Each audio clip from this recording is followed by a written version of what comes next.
His name is Jim Capaldi, a ghost erased by history itself.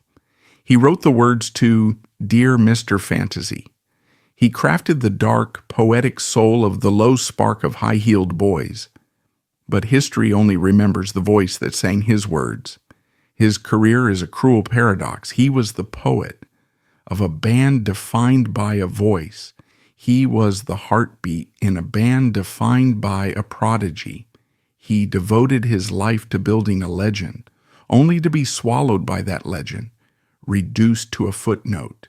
This is not the story of a band. This is the autopsy of a man buried alive by his own legacy. Our story begins not in the psychedelic chaos of London, nor in the beat-driven cellars of Liverpool. It begins in a place that, in the mythology of rock, might as well be another planet. The quiet, rolling green fields of Evesham, Worcestershire, in the West Midlands of England.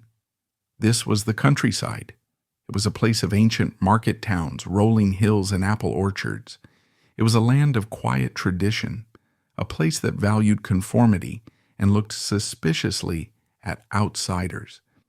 Into this very, very English world, Nicola James Capaldi was born on August 2nd, 1944.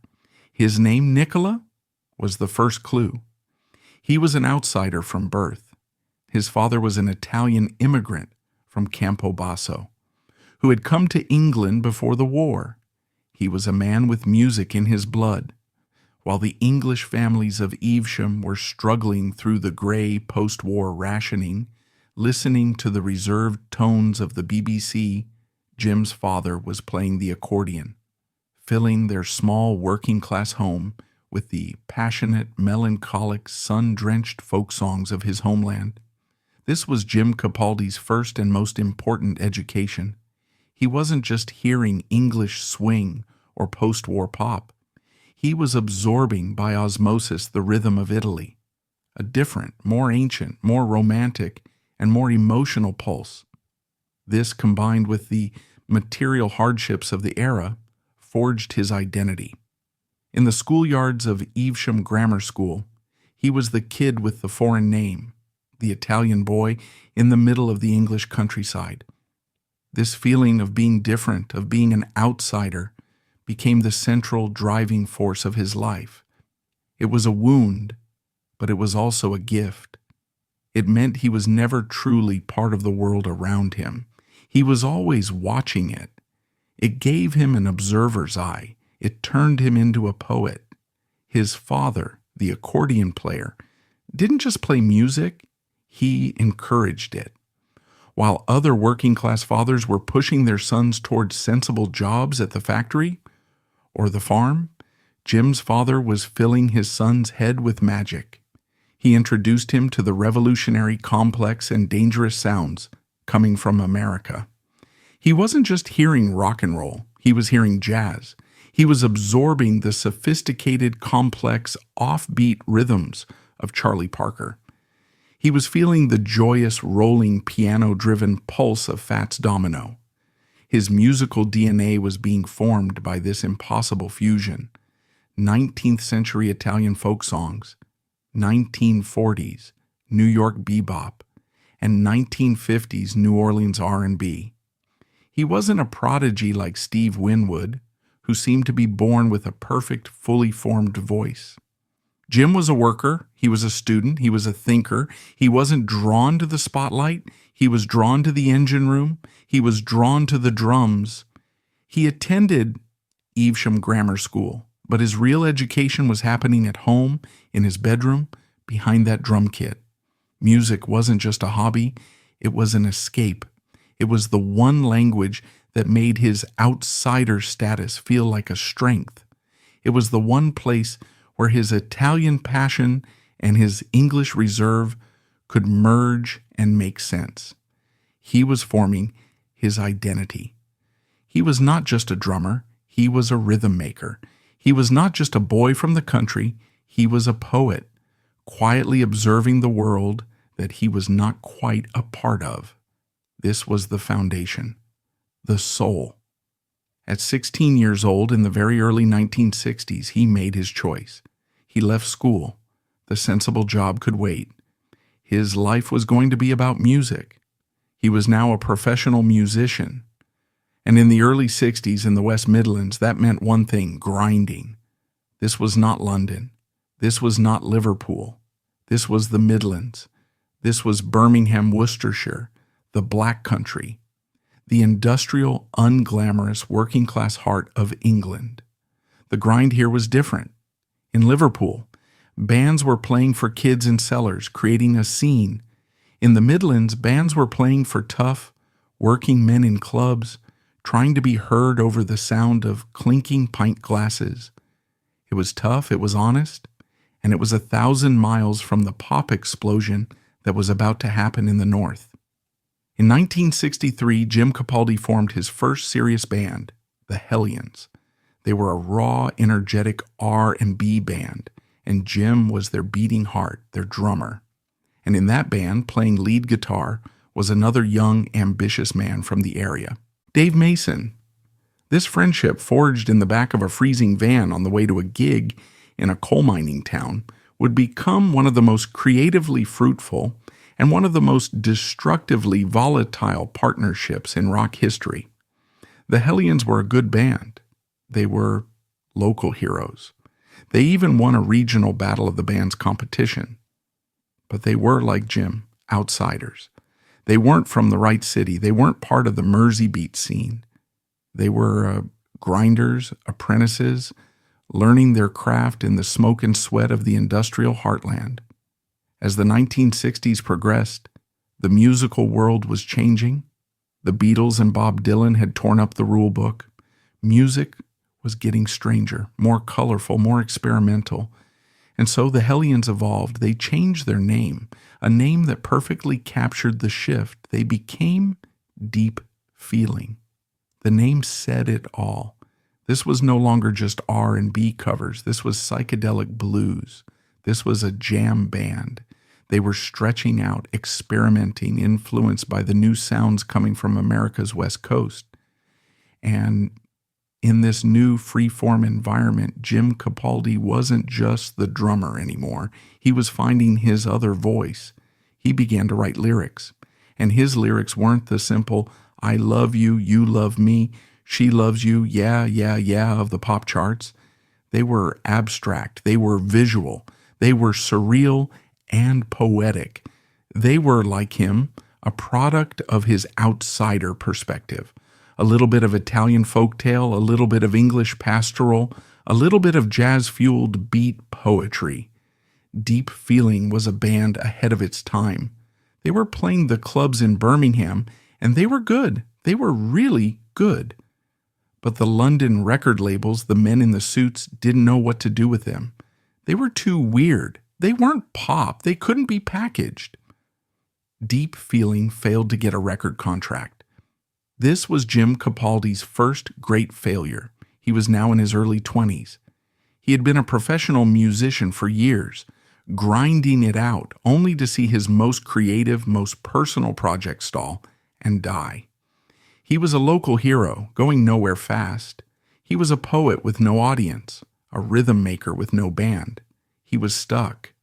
And it was in this moment of professional desperation in 1966 in a club in Birmingham that fate intervened. He had a collision, a meeting that would change his life and the history of music forever. He met the boy wonder. He met Steve Winwood. We have to stop and understand who Steve Winwood was in 1966. He was not a grinder like Jim Capaldi. He was a prodigy, a force of nature, a freak in the best possible sense of the word. At 15 years old, Stevie Winwood was the lead singer, organist, and guitarist for the Spencer Davis Group. He was a white English schoolboy from the same Midlands area as Jim, who sang with the soul, the pain, the power, and the technical mastery of a 50-year-old Ray Charles. It made no logical sense. It was and is one of the greatest voices ever recorded. By 1966, at just 18 years old, Steve Winwood was already a global superstar. Gimme Some Lovin' and I'm a Man were monster hits on both sides of the Atlantic. He was the toast of London, revered by everyone from Eric Clapton to Jimi Hendrix. He was the voice, and he was miserable. He was creatively stifled. He was a prisoner of his own success. He was trapped in a pop machine, forced to play the same 3-minute R&B hits night after night, when all he wanted to do was what Jim Capaldi was already doing, jam. He wanted to play jazz. He wanted to explore English folk. He wanted to get weird. The poet met the voice. The grinder met the prodigy. The rhythm met the melody. They met at a club in Birmingham, most likely the Elbow Room. Jim Capaldi, the 22-year-old drummer from the failed psychedelic band, struck up a conversation with Steve Winwood, the 18-year-old superstar who was hiding in the shadows. And they clicked instantly. It wasn't just a shared love of music or the fact they were both from the Midlands. It was an intellectual spark, a missing piece. Steve, the musical genius, had been searching for a lyrical partner, someone who wasn't a pop songwriter, someone who could write words as complex and soulful as his melodies. And in Jim, he found a poet. He found a man whose abstract, surrealist, deep-feeling words were the exact vehicle his otherworldly voice had been searching for. And in Steve, Jim found his audience. He found his purpose. He found the one voice on earth that could carry the weight of his poetry. He found the melody to his rhythm. The plan was hatched right there in the smoke and noise of that Birmingham club. It was insane. It was brilliant. Steve Winwood would do the unthinkable. He would quit the Spencer Davis Group at the absolute dizzying peak of their fame. Jim Capaldi would bring in his best friend, the equally frustrated guitarist from Deep Feeling, Dave Mason. And they would find a wild card, a brilliant, jazz-obsessed flute and sax player from the Midlands named Chris Wood. They would not be a band. They would be a collective. They would escape. They would abandon London, abandon the music industry, abandon the screaming fans and the pop charts, and disappear into the English countryside. They would live together, write together, and forge an entirely new sound, far from the pressures of the pop machine. This was the ultimate creative gamble. It was the fusion of the prodigy and the poet. The stage was set for their escape to a cottage in Berkshire. The stage was set for Mr. Fantasy. It was the ultimate risk, a wager of genius. Steve Winwood, the 18-year-old prodigy, was abandoning everything, fame, money, and the Spencer Davis Group at its absolute peak, all for a feeling. Jim Capaldi, the 22-year-old unknown poet, was betting his entire future on a dream and a new friendship. They weren't just forming a band. They were staging an escape. They were fleeing London, fleeing the music industry, fleeing the matching suits and the 3-minute hits. They were running to a sanctuary, a remote cottage in Berkshire, with no running water, to see what would happen when the poet and the voice were finally left alone. This is the place where the myth was born. A tiny, isolated stone cottage near the village of Aston Tirald, Berkshire. In the spring of 1967, while the rest of the world was gearing up for the Summer of Love, for a loud public psychedelic explosion in San Francisco, 4 young men from the Midlands did the exact opposite. They retreated. They vanished. This was the ultimate creative gamble. Steve Winwood, the 18-year-old prodigy, was walking away from a guaranteed life of superstardom, fleeing the screams and the pop hit machinery of the Spencer Davis Group. Jim Capaldi, the 22-year-old poet, was walking away from the only life he'd ever known, the grinding, thankless club circuit, betting his entire future on a new friendship and a shared dream. They were joined by Jim's old bandmate, the ambitious guitarist Dave Mason, and the ethereal jazz-obsessed flute and sax player Chris Wood. They moved into this cottage, a place with no running water and an outside toilet, with a single radical goal: to escape the music industry so they could create music. This was not a band. It was a commune. It was an experiment. It was a rejection of the entire Beatles model. And they gave their experiment a name: Traffic. This cottage was their sanctuary, their fantasy factory, as it would become known. The experiment was bankrolled by one of the few visionaries in the music business, Chris Blackwell, the founder of Island Records. Blackwell was not a typical suit. He was a fan, a patron, a man who understood that genius could not be rushed. He paid for their cottage. He paid for their food. He paid for their instruments and recording gear. And then he did the most important thing of all. He left them alone. He gave them the two things no other band in the world had: unlimited time and zero pressure. In this isolated, creative greenhouse, the dynamic that would define their lives was forged. It was a complex four-way marriage, but at its center was the engine room, the voice, and the poet. Steve Winwood, the boy genius, was the musical core. He would sit at the Hammond organ or the piano or pick up a guitar, and melodies would simply pour out of him. It wasn't composition. It was a torrent of jazz, soul, folk, and rock, all synthesized by a talent that was simply not of this world. But he needed a counterpoint. He needed a story. He needed a soul. And he found it in Jim Capaldi.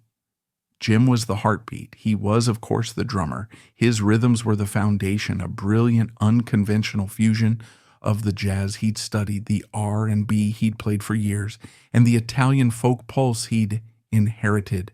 He didn't just keep time, he pushed it, he bent it, he made it breathe. But more importantly, he was the lyricist. He was the band's quiet observer. The process was a true, almost telepathic collaboration. Winwood would create a sound, a feeling, a complex melancholic chord structure. He would play it for hours, the music echoing across the Berkshire fields. He would then turn to Jim, who was quietly absorbing it all, and ask, "What does this sound like to you, Jim?" And Capaldi, the outsider from the Italian-English countryside, the boy who had always been on the outside looking in, would provide the story. He would translate Winwood's abstract, soulful sounds into concrete, poetic images. It was this partnership that birthed their first single, Paper Sun. Winwood's sitar-driven, psychedelic music and Capaldi's surreal, dreamlike lyric about the very summer of love scene they were now ironically the soundtrack for. The song was a massive hit. The experiment was working. But this idyllic utopia, this perfect four-way marriage, had a fatal flaw. The band was not a unified front. It was in reality two bands, locked in a single cottage. On one side you had the core, Winwood, Capaldi, and Chris Wood. They were the experimentalists, the jazz folk soul trio. They wanted to jam for 20 minutes. They wanted to explore complex time signatures. They wanted to see where the music would take them, even if it was nowhere near a pop chart. And on the other side, there was Dave Mason. Mason was Jim's oldest friend in the group, the man from the Hellions. But he was not a jammer. He was not an experimentalist. He was a pop songwriter, and a brilliant one. While the other three were playing 10-minute flute solos and listening to Charlie Parker, Mason was crafting perfect 3-minute hook-laden pop songs. This was the schism, the artistic philosophical war that would define and ultimately destroy the original Traffic. And the first shot in that war was a song Mason wrote, a whimsical, childlike, psychedelic pop nursery rhyme called Hole in My Shoe. It was undeniably catchy. It was also, to the other three members, everything they hated. Winwood, Capaldi, and Wood thought the song was frivolous. It was pop fluff. It was exactly the kind of novelty record boy wonder image, Steve Winwood had just fled the Spencer Davis Group to escape. They fought its release. But the label, Island Records, heard a smash hit, and they were right. Hole in My Shoe was released and became a massive single, hitting number 2 in the UK charts. It was a bigger hit than Paper Sun. This was a disaster for the band's dynamic. The song that was making them superstars was a song that half the band despised. And Jim Capaldi, the man who had brought his friend Mason into this fragile utopia, was now trapped in the middle. This would become the defining tragic pattern of his life. Jim Capaldi, the peacemaker, the quiet, soulful anchor who was constantly thanklessly trying to hold two opposing brilliant forces together. He was the one trying to mediate between the serious, artistic vision of his new soulmate, Winwood, and the ambitious commercial instincts of his old friend, Mason. He was the eternal, unthanked diplomat, the Italian boy, the outsider, trying to keep his new, dysfunctional English family from tearing itself apart. He could feel the dream of the cottage, a place of pure, shared creation, dying. And so in a burst of creative frustration, he and Winwood and Wood showed the world what they thought traffic was. In the same cottage, they conjured their own anthem. It started as it always did with Winwood, a dark, descending, bluesy riff on the guitar. It was powerful, melancholic. Winwood was singing, but just wordless, soulful cries. He needed the words. Jim Capaldi picked up his pen, and inspired by the jam, by the isolation, by the pressure of being a performer, by the feeling of being trapped in a world of pop star phoniness, he wrote a plea. He wrote a lyric not about a fantasy, but to one. Dear Mr. Fantasy, play us a tune. This was not Hole in My Shoe. Dear Mr. Fantasy was not a song. It was a mission statement. It was an exorcism. It was the sound of three men in a cottage creating a new world. The music was Winwood, but the soul, the story, the words, they were pure Capaldi. Make it snappy, and we'll try to make it handy. But to comply, you can't rely on the jester with the sad-eyed stare whose armor is crumbling. This was poetry. This was the outsider Italian boy, the observer, describing the very rock star machine that was tempting his band. This was the perfect synthesis, the voice and the poet. This, they felt, was true traffic. The album, Mr. Fantasy, was released in December 1967. It was a sensation. It hit number 16 in the UK, but more importantly, it was a critical darling. It was a strange, brilliant, intoxicating brew of psychedelia, folk, R&B, and jazz. There was nothing else that sounded like it. Jim Capaldi, the 23-year-old from the failed band Deep Feeling, was now the principal lyricist and drummer for the most innovative and important new band in Britain. He was, at last, an insider. And then the band collapsed. Immediately. The tension was too much. A band cannot be both Hole in My Shoe and Dear Mr. Fantasy. Just as their debut album was hitting the shelves, Dave Mason, feeling isolated, ganged up on, and creatively stifled, quit. Jim's role as peacemaker had failed. The dream of the cottage, the perfect commune, was over. It had lasted less than a year. In 1968, they tried again. The label and the world demanded a second album. In a desperate, pragmatic attempt to patch things up, they invited Dave Mason back. He returned to the fold, briefly, and he brought with him a new batch of songs. Simple, catchy, brilliant pop songs. The other three, Winwood, Capaldi, and Wood, groaned. He listened, and he did something brilliant. He shook his head. No, he said, this is not a Steve Winwood solo album. I don't know what this is. But the sound, the feel, it's traffic.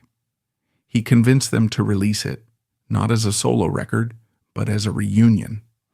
In July 1970, the album John Barleycorn Must Die was released to the world as the new album from Traffic. And it was a masterpiece.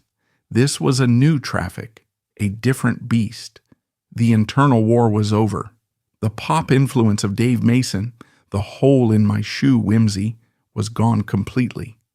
This was the true sound of the Winwood/Capaldi partnership, unfiltered. It was a dark, powerful, haunting fusion of English folk, progressive rock, and deep, soulful jazz. And at the center of it all was Jim Capaldi. He was no longer just a lyricist. He was the lyricist. He was the sole author of the words, the undisputed poet. His writing had matured. He wasn't just writing about paper suns. He was writing about ancient myths. He was writing about the bone-deep weariness of the road. He was the storyteller. He was the soul. And the world, especially America, loved it. The album was a massive, staggering hit. It climbed to number 5 on the U.S. charts and stayed there for over a year. It went gold. This was the beginning of their golden age. This was the moment Traffic stopped being an English psychedelic curiosity and became one of the biggest, most respected, and most artistically important prog rock bands in the world. The success of John Barleycorn meant they had to tour. But how could a trio replicate that complex, layered sound? They didn't. They expanded. They brought in Rick Gretsch on bass. They brought in a new drummer, the American session king Jim Gordon. Wait, you ask. A new drummer. What about Jim? This is the pivot. This is the moment Jim Capaldi, the poet, made a crucial decision. He let Jim Gordon take the main drum stool for many of the live shows. Why? So he could do something new. He stepped out from behind the drum kit. He picked up a tambourine, a microphone, and he became the band's percussionist, its co-vocalist, and its frontman, well, its co-frontman. This new expanded 7-piece band was a monster. It was a percussive jazz fusion prog rock collective. And they went back into the studio in 1971. The Fantasy Factory was open for business. They were no longer in the innocent cottage. They were superstars, living in a world of jets, drugs, and enormous soul-crushing pressure. The industry they had fled in 1967 had found them. And Jim Capaldi, the outsider observer, the poet, began to write about what he saw. In 1971, they released The Low Spark of High-Heeled Boys. It was their second consecutive classic album. It climbed to number 7 in the U.S. and went platinum. The 11-minute title track is perhaps the single greatest song they ever wrote, and it is the definitive Jim Capaldi statement. This is his poetry, raw and unfiltered. It's a sprawling, cynical, weary, and heartbreakingly beautiful poem about the very world they now inhabited. It's about the snakes in the music industry, the hangers-on, the girls with crimson lips, and the men with shark's teeth. It's a song about the cost of fame. If you had a light, you'd be blinded by the light, Winwood sings, voicing Capaldi's words. The percentage you're waving is the only thing that you're saving. This is Capaldi, the observer, the Italian boy, watching this world of excess and greed and writing it all down. He is the conscience of the band. Winwood's melancholy piano, Wood's ethereal flute, the subtle, complex jazz drumming. It was the perfect, sophisticated late-night bed for Capaldi's dark, warning poem. This was the absolute peak of their collaboration. The voice and the poet in perfect, tragic sync. From 1971 to 1974, they were untouchable. They were an arena band. Shootout at the Fantasy Factory in 1973, number 6 in the U.S. When the Eagle Flies in 1974, number 9 in the U.S. They were a critical and commercial juggernaut. They were one of the biggest bands in the world, and Jim Capaldi was at the very center of it. He was the co-producer, he was the frontman, and he was the poet laureate of this multi-million-dollar art rock corporation. He had won. The outsider from Evesham, the son of the Italian immigrant, the drummer from the failed band Deep Feeling, was now a global rock star, wealthy, famous, and respected for his words, not just his rhythm. He was the quiet soul behind Steve Winwood's voice. But the shadow of the voice was growing. This is the great, quiet, psychological tragedy of Jim Capaldi's life. He was an equal partner, but he was never seen as one. To the world, to the press, to the fans, this was Steve Winwood's band. It was Winwood's voice. It was Winwood's face on the cover of Rolling Stone. When they played live, tens of thousands of people were there, holding up lighters. The war started all over again. Mason brought in a simple piano-driven track called Feelin Alright. Again, the core trio hated it. They thought it was too simple, too poppy. They argued over the arrangement, trying to trafficize it, adding complex rhythms and a darker groove. But the song, at its heart, was pure Mason. And once again, Mason, feeling alienated and frustrated, quit the band for a second time before the album was even released. The album, simply titled Traffic, came out in 1968. It was a masterpiece of this very conflict. It was a split album, a perfect document of their war. Mason's brilliant pop gems on one side, the trio's dark, progressive, jazzy jams on the other, and, in a bitter twist of irony for Jim, the band's Poet, the song that would become the album's most famous, most covered standard, was Mason's Feelin Alright? The band, now a trio, soldiered on. They toured America, where they were becoming huge. The jam side of their personality was perfectly suited for the new, album-oriented underground FM radio. But the machine, the tour records, tour cycle they had fled to the cottage to avoid, had found them. And it was relentless. The joy was gone. The experiment was over. It was just a job. And in 1969, the other bigger genius in the room, Steve Winwood, the 19-year-old prodigy who had already been a superstar for 4 years, was exhausted. He was creatively burned out. And then Eric Clapton called. Steve Winwood, the boy wonder, the voice, did the one thing Jim Capaldi could never have predicted. He quit. He left Traffic to form the world's first and most hyped supergroup, Blind Faith, with Eric Clapton and Ginger Baker of Cream. This must have been a devastating existential blow for Jim Capaldi. His best friend, his musical partner, the voice for his words, the man he had built the entire cottage dream with, had just left him. He had been traded in for a bigger, shinier, more famous project. The Traffic experiment, the idyllic dream born in a country cottage, was over. It had dissolved in a puff of ego and supergroup smoke. Jim Capaldi was 25 years old. He was once again a drummer without a band, a poet without a voice.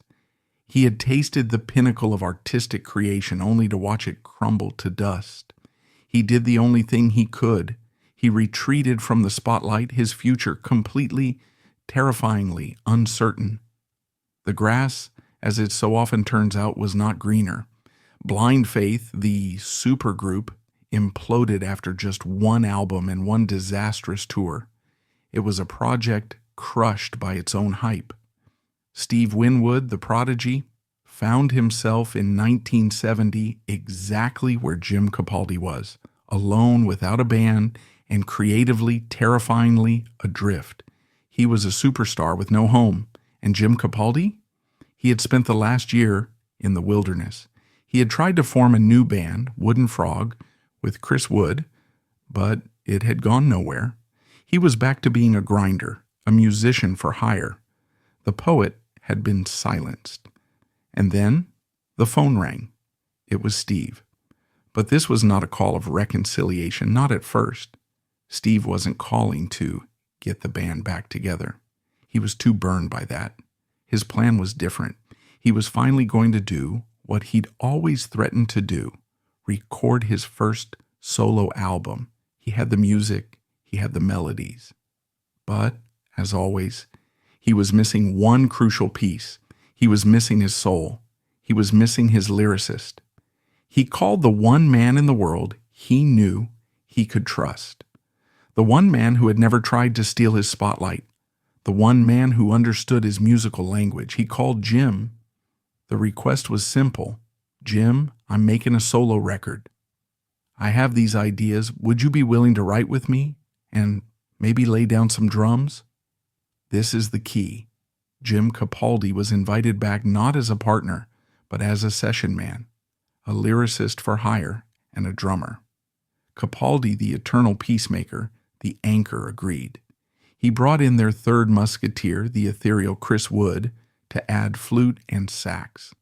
The core three were back in a studio, but the pressure was off. There was no band to save. There was no hit single to write. There was no Dave Mason to fight with. It was just three friends jamming, the old magic, the magic from the cottage, the magic that had existed before the fame. It was instantly, powerfully back. They started laying down tracks. They weren't pop songs. They were long, complex, acoustic-driven pieces. One was a revival of an ancient, dark 16th century English folk ballad about the ritualistic death of a barley king, a song called "John Barleycorn Must Die." They recorded the album, which Steve intended to call Mad Shadows. They presented the tapes to their label boss, Chris Blackwell, at Island Records. Blackwell, a genius in his own right, listened to the playback. He heard the acoustic guitars, the driving percussion of Capaldi, the haunting flute of Wood, and the soaring, mature voice of Winwood. To see the boy Wonder play his Hammond organ and sing with the voice of God. Jim Capaldi, he was the other guy, the percussionist, the guy who sang a few songs, the guy in the back. Can you imagine the psychological toll? Can you imagine the quiet, grinding frustration to know in your heart that you are the co-creator, that your words, your soul, your poetry are half of the magic, that Dear Mr. Fantasy and Low Spark are your stories, and to watch night after night as your best friend, your partner, gets all the credit? It wasn't Winwood's fault. He never sought that. He was, by all accounts, a quiet, almost shy, and deeply private man. He hated the Prodigy label. It was just the nature of the beast. The voice will always outshine the words. And this imbalance, this unspoken resentment, began to create a new, subtle, and far more dangerous tension. A tension between the two men at the core. Jim, the peacemaker, the man who had always been the stable anchor, was starting to feel overlooked. He was starting to feel once again just as he had in that Evesham schoolyard, like the outsider. And Steve, the prodigy, was feeling the old familiar pressure, the pressure of being the leader, the pressure of being the focal point, the pressure of the endless tour cycle. The machine they had fled to the cottage to escape in 1967 had, by 1974, found them and grown into a monster. Traffic was no longer a commune. It was a massive international multi-million-dollar business. And in 1974, after a grueling, joyless, and creatively bankrupt world tour for the When the Eagle Flies album, the two men, the poet and the voice, looked at each other and had nothing left to say. The magic was gone. It had been replaced by exhaustion, by resentment, and by the sheer crushing weight of their own success. Quietly, with no fanfare, no dramatic press conference, traffic, the real golden age traffic, disbanded for the final time. The golden journey was over. The greatest, most complex partnership of Jim Capaldi's life had fractured, undone by exhaustion and the impossible, inhuman pressures of the road. The fantasy factory had closed its doors. Jim was left in the wreckage, the poet whose voice had just once again gone silent. He was, as always, the outsider, the man from the Midlands, the grinder. But this time, Jim was different. He wasn't the uncertain 25-year-old from 1969 left behind and confused by the blind faith circus. He was 30 years old. He was a world-famous, wealthy, and deeply respected songwriter. He was the co-author of an immortal legacy. He was tired of standing in the shadows. He was tired of being the peacemaker. The question that had haunted him his entire life, the question of the outsider Italian boy, the question of the drummer in the back, was now screaming in his ears. Was he a genius, or was he just lucky enough to stand next to one? Was he the poet, or was he just Winwood's lyricist? There was only one way to answer. He had to step away from the rhythm, get out from behind the drums, and walk straight to the microphone. The year is 1975. The poet is finally stepping out of the shadow. For Jim Capaldi, this was the moment he had been waiting for his entire career. He was free. Free from the band dynamic, free from the creative compromises, and, most significantly, free from the all-consuming brilliant shadow of Steve Winwood's voice. This was his chance to prove to the world and to himself that he was not just the drummer, he was not just the lyricist, he was a frontman. He was a star in his own right. He signed a solo deal with Island Records, the only home he had ever known. Chris Blackwell, loyal as ever, gave him the freedom to find his own voice. And Jim poured all of his pent-up creative energy, all the songs and ideas that didn't fit into the traffic box, into his first solo album. But this is where the quiet, painful irony of Jim Capaldi's life begins. He was, as it turned out, a brilliant collaborator, a poetic partner, an essential half of a greater whole. But as a solo artist, he was adrift. He was a poet in search of a voice, and the one he had, his own, was a good one. It was warm, it was honest, it was soulful, but it was not the voice of a god. It was the voice of a man. His first solo albums, Oh, How We Danced in 1972 and Whale Meat again in 1974, were exactly what you'd expect. Brilliant, complex, soulful, and commercially invisible. They were, in essence, traffic albums, but without the central organizing force of Winwood's supernatural voice. The songs were good, critically respected, but they didn't sell. This is the great cold reality of the music business. You can be the soul of the band, but the voice is what sells the tickets. By 1975, Jim was at a crossroads.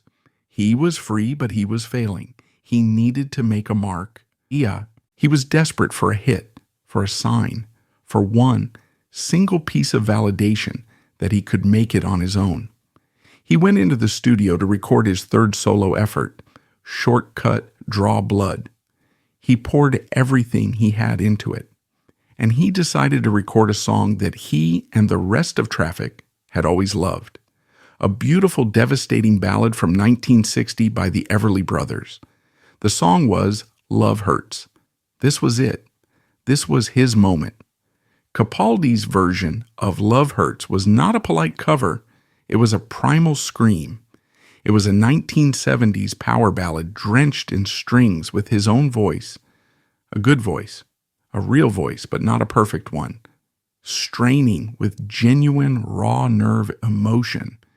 It was the sound of a man who had actually been hurt, who had seen his dreams collapse and was laying it all bare. And the world loved it. Love Hurts was a massive, unexpected global smash hit. It shot to number 4 on the UK charts. It was a hit all over Europe. Jim Capaldi, the 31-year-old outsider from Evesham, the man who had lived his entire life in the shadow of a prodigy, had finally, on his own, crafted one of the biggest hits of the decade. It was a bigger, more immediate commercial hit than almost anything Traffic had ever released. It must have felt like the ultimate vindication. He had proven it. He was the star. He didn't need Steve Winwood, and it was the worst thing that could have possibly happened to him. Love Hurts was a blessing, and it was a terrible curse. It was a hit single, a pop song, a cover, and Jim Capaldi was not a pop star. He was a poet. He was a prog rock jazz drummer. He was the man who had written The Low Spark of High-Heeled Boys. The massive mainstream audience that had rushed out to buy Love Hurts had no interest in his deeper, more complex album tracks. And when his next album came out, they were baffled. The record labels, now expecting Love Hurts Part 2, were horrified when he delivered complex, soulful, introspective records. He had built a brand new prison for himself. He had become a one-hit wonder. Can you imagine the psychological irony? To be a legend in one of the most respected bands in history, and then to become a one-hit wonder for a song you didn't even write? He had escaped Winwood's shadow, only to be trapped in the shadow of his own unrepresentative hit single. He spent the rest of the 1970s and the entire 1980s in this creative commercial wilderness. He was a man with a famous name, but no one knew what to do with him. He released a string of well-crafted, critically admired, and almost completely commercially disastrous albums. Electric Nights in 1979 flopped. The world was consumed by punk and disco. A 70s prog rock poet felt like a dinosaur. Fierce Heart in 1983. He tried to adapt. He used synthesizers. He made a music video, and he got a glimmer, a small sign of life. The single, That's Love, a sharp, catchy 80s rock track, became a minor hit in the United States, climbing to number 28. It was a validation, but a small one. It proved he could still write a hook. But mostly his solo career was a long, slow, quiet disappointment. His professional life, that is, because his personal life was a triumph. In 1975, the very same year his life was being defined by Love Hurts, Jim Capaldi met Aninha Ekais. She was a vibrant, intelligent, beautiful Brazilian woman, and she was, as he would say for the rest of his life, his soulmate. This was not a rock and roll fling. This was not a model or a groupie. This was the real thing. He, the outsider from rural England, the son of the Italian immigrant, had fallen in love with a woman from a different hemisphere, a different culture. They married. They had 2 daughters, Tabitha and Tallulah, and they built a life, a real, stable, sane, and deeply loving life, far, far away from the fantasy factory and the music industry sharks he had once written about. They split their time between a home in Marlow, England, and a new sanctuary in Brazil. Brazil was his escape. It was his new cottage. It was a place where he wasn't Jim Capaldi, the drummer from Traffic. He wasn't Jim Capaldi, the guy who sang Love Hurts. He was just Jim, Aninha's husband. He was surrounded by a new rhythm, a new language, a new culture, a new sprawling, warm family. He had found at last a place where he truly belonged. His family became his anchor. His wife and daughters became his real fantasy factory, his new true source of poetry and peace. This is the great, beautiful contradiction of his life in the 80s. While his professional career was in a tailspin, his humanity was soaring. While so many of his 1960s and 70s peers were descending into the cliched rock and roll hell of addiction, divorce, and bitterness, Jim Capaldi was happy. He was a devoted father, a loving husband, and he poured his energy into things that mattered. He was a tireless, passionate worker for Amnesty International. He was a quiet, decent, and deeply thoughtful man, using his faded fame to help people, not to sell records. He was the rock star who chose to be a man. But the music was always there. The shadow of Traffic, the shadow of his partnership with Winwood, was a long one. In 1988, for his album Some Come Running, Jim Capaldi made some calls, and the people who answered speak volumes about the man he was. He was, by now, commercially cold, but he called his old friend, George Harrison, and George, famously reclusive, came and played guitar. He called Eric Clapton, and Eric came and played guitar. And in a moment of pure, beautiful, full-circle friendship, he called his old partner, Steve Winwood. The hatchet, if there ever truly was one, had been buried long ago. The jealousies, the shadows, the resentments, they had faded. They were just Jim and Steve. And Steve Winwood, now arguably the biggest solo star in the world, came and played keyboards and sang backup vocals on his old friend's record. The voice was now supporting the poet. But even the combined godlike star power of Winwood, Clapton, and Harrison couldn't make the album a hit. The 1980s were a brutal, unforgiving decade for 70s artists. Jim Capaldi, the man who had written the words that defined the 70s, was now a man out of time. His solo career, for all intents and purposes, was over. He was a legacy, a husband, a father. He was at peace. He had, it seemed, found the quiet life his younger self had so desperately craved. The story, it seemed, was over. But the past and one last tragic reunion was not quite finished with him. In 1994, the call came again. Steve Winwood and Jim Capaldi, for the first time in 20 long years, resurrected the name Traffic. This was not the desperate, soul-searching reunion of 1970s John Barleycorn. This was not the chaotic, drug-fueled pressure of the mid-70s. This was something new. This was a choice. They recorded a new album, Far From Home, and the old magic, the Winwood/Capaldi synthesis, was still there. Winwood provided the soaring melodies, and Jim, as always, provided the soul. His lyrics were no longer the dark, cynical poems of low spark. They were the words of a man who had lived, who had found love, who had seen the world. They were mature, reflective, and full of a quiet, hard-won wisdom. But this reunion was not about conquering the world. It was about closing a circle. And they embarked on a massive world tour in the perfect full-circle booking. They were the opening act for the Grateful Dead. Think about that. The two ultimate jam bands, the two great titans of 1960s improvisation, sharing a stage 2 decades later. It was a beautiful, fitting, and powerful moment. Jim Capaldi was back. He was once again standing on the world's biggest stages.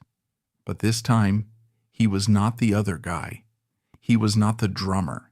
He was Jim Capaldi, the poet, the co-founder, standing shoulder to shoulder with his greatest friend, playing the songs they had written. He was back behind the drums, but he was also back at the microphone. He was whole. It was, as they both knew, an exercise in nostalgia, but it was a joyful one. It was a final loving goodbye to the past. After the tour, Jim Capaldi did something that, for a rock star, is the most radical act of all. He retired. He retreated. The 1990s and early 2000s were his quiet years. He was far from home, and he was home all at once. He was no longer Jim Capaldi, the rock star. He was just Jim, a father, a husband, a gentleman. He released a final quiet solo album, Living on the Outside, in 2001, but he wasn't trying to have a hit. He was just a poet writing his poems. The world by then had mostly moved on. The name Traffic was a revered but dusty chapter in the history books. He had, it seemed, found the peace that the Berkshire cottage had only promised. He had found a life outside the shadow of the voice. He was at last content to be the man, not the myth. The story should have ended there, a quiet, humble, and happy ending. But the world, the machine, had one last glittering prize to offer, a prize that would confirm everything he had ever fought for. In 2004, the call that every musician dreams of, the one that justifies all the grinding, all the failure, and all the pain, finally came. Traffic was being inducted. This was it. This was the ultimate validation. This was the world's official permanent recognition of the band, of the idea, of the cottage, of the music. And as Jim Capaldi stood on that stage in New York City, he wasn't in the back, he was at the front, giving an acceptance speech, and he was standing next to Steve Winwood, and he was standing next to Dave Mason. The three warring, brilliant, dysfunctional brothers of the cottage were together again. The peacemaker, Jim Capaldi, had lived to see his fractured family reunited on the world's most prestigious stage. And as he stood there, he was also accepting the award on behalf of his lost third brother, the soul of the band's jazz side, Chris Wood, who had passed away in 1983. Jim was the last man standing from that core trio. He was the survivor. He was the anchor. He must have felt a sense of profound and final vindication. He wasn't just the drummer. He wasn't the guy in the shadow. He wasn't the Italian boy. He was Jim Capaldi, Hall of Famer, the poet who had given the jester his words, the man who had written the soul of the band. It was a perfect, beautiful Hollywood ending. But tragedy, which had hovered at the edges of his life, a tragedy that was not made of rock and roll cliché, but of simple human frailty, was about to deliver its final cruel and unexpected blow. Just a few months after that night of triumph in New York, Jim Capaldi, a man who had never been a heavy drinker, who had never been a serious drug user, a man who had lived a clean life and was diagnosed with stomach cancer. It was sudden, it was aggressive, it was terminal. The irony is almost too cruel to bear. The gods of rock and roll had finally, officially, invited him to Olympus, only to, in the same breath, tell him his time was up. The man who had been the anchor, the quiet soul, the peacemaker, the one who had survived all the industry chaos, was now in the fight of his life. The rock and roll world, a world so often defined by its petty feuds, its bitter rivalries, and its fractured egos, reacted in a way that proves what Jim's true legacy was. It reacted with a single, unified, and desperate voice of love. In January 2005, a benefit concert, Dear Mr. Fantasy, was held at the Roundhouse in London. It was a tribute, a fundraiser, and a final farewell, while Jim was still alive to hear it. It was a staggering, heartbreaking, and beautiful testament to the man he was. Not the star, but the man. Who came to play for Jim? His old complicated friend from the very beginning, Dave Mason. His friend from the 80s, the Mod Father, Paul Weller. His old respected rival from the 60s, Pete Townshend of The Who. His friend and collaborator, Bill Wyman of the Rolling Stones. His friend George Harrison's son, Donnie, playing in his father's place. And, of course, his brother, his partner, his voice, Steve Winwood. Steve Winwood, the man whose voice was now a global treasure, flew in from America. He sat at his keyboard, and he sang, his voice cracking with an emotion that was almost unbearable, the words his best friend had written almost 40 years earlier in that idyllic cottage when they were just boys. Dear Mr. Fantasy, play us a tune, something to make us all happy. Do anything, just to get us out of this gloom. There was not a dry eye in the house. It was the sound of a 40-year partnership, a 40-year brotherhood, a lifetime of creation and conflict and love, coming to its final public and heartbreaking conclusion. Jim Capaldi, the poet, the drummer, the soul, died just 2 weeks later, on January 28, 2005, at the London Clinic. He was 60 years old. Jim Capaldi's legacy is a judgment. It exposes a core truth. The rock star is a myth, but the artist is real. His life is not a cautionary tale of depravity or a fiery plane crash. His story is more human, deeper, and more important. It is the story of a man who had to learn to live with being the second most talented person in the room. It is the story of a man who had to learn to be a brilliant artist, a loyal friend, and a decent man, all while standing in the all-consuming, blinding shadow of genius. His contributions are immeasurable. He was the poet who gave psychedelia its soul. He wrote the words that made the low spark of high-heeled boys into a dark, timeless warning, and Dear Mr. Fantasy into a timeless plea for deliverance. He was the essential human anchor that kept Steve Winwood's superhuman talent grounded. Without Jim Capaldi's rhythm, without his lyrics, Steve Winwood's voice might have been a beautiful sound, but it would never have told us a story. But his real legacy, the thing celebrated at that final concert, was kindness.